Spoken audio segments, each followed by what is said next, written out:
अथवा जो विषयी जीवन विषय तक का नाता देह के संबंध जोड़ते हुए एक दिन टूट करके अलग हो जाता है।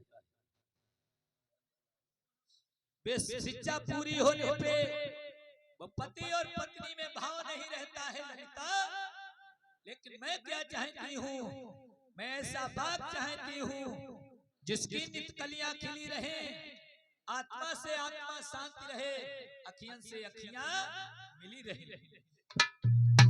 राधा को भेजो। मेरे भगवत के प्रेमियों, श्री सुखदेव जी कहने लगे कि हे उत्तरानंदन परीक्षित, लेकिन खड़ा कोई नहीं होगा, ये ध्यान रखना, शांति के साथ आप लोग बैठे रहेंगे। महाराज ये राधा आई गई तो इन्हें तुमने सुनियो ना पहले। बोलिए वृंदावन बिहारी लाल की जय हो। ये राधा की सहेलियां हैं। अब इधर को मुंह करके खड़े हो। धीरे धीरे चलो, राधा सिलवार कुर्ता पहन लेती, तुम तो वही कुंवारी यही। इधर के लिए तुम बेमतलब की बातें क्यों कर रहे हो? बैठ जाओ भैया, खड़े रहे हो तो मजा भी गई। एक लोग इधर से बात करें, एक इधर से। राधा कहने लगी, क्या कहने लगी?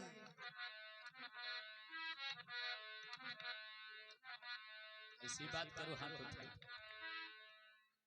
तुम्हें नहीं मालूम है भगवान कहाँ रहते हैं? हाँ, कहाँ रहते हैं भगवान? कि कीर्तन जिनका होता होगा। आगे बढ़ो, वीडियो आने दो मेरा।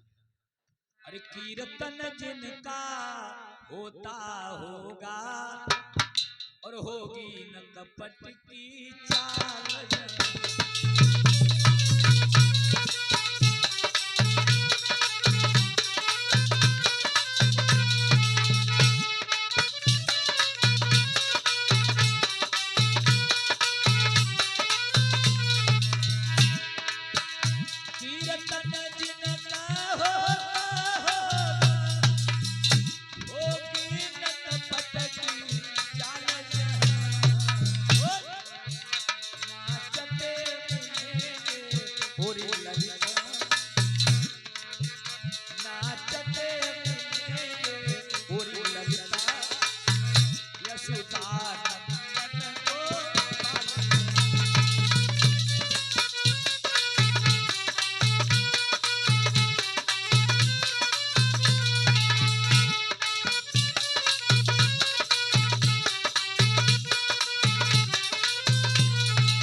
बेमतलब की बातें क्यों करती हो ललिता?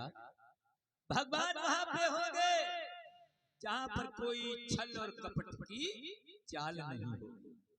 जहां पे भगवान वहीं पे होंगे जहां पे भगवान की भागवत कथा होती होगी, कीर्तन भजन होते होंगे, जहां पर कोई कपट की चाल नहीं होगी, भगवान वहां होंगे। महाराज मेरे भगवत के प्रेमियों, श्री सुखदेव जी कहने लगे कि हे उत्तरानंदन परीक्षित,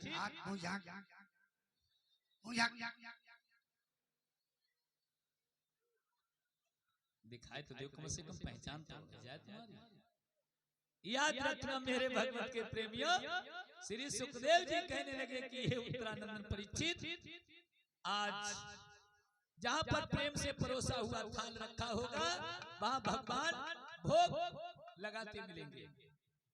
स्वयं आपके इस पवित्र गांव डरिया में बाबा जी इस समय भगवान कन्हैया हाजिर हैं, क्योंकि ये भागवत का अनुष्ठान है और बिगड़े हुए काम आप लोगों के इस भागवत से बन जाते हैं, इस आशीर्वाद से। ये भगवान का मोर पंख जिसके सर पे रख जाता है उसका कल्याण और उद्धार हो जाता है। बोलिए वृंदावन बिहारी लाल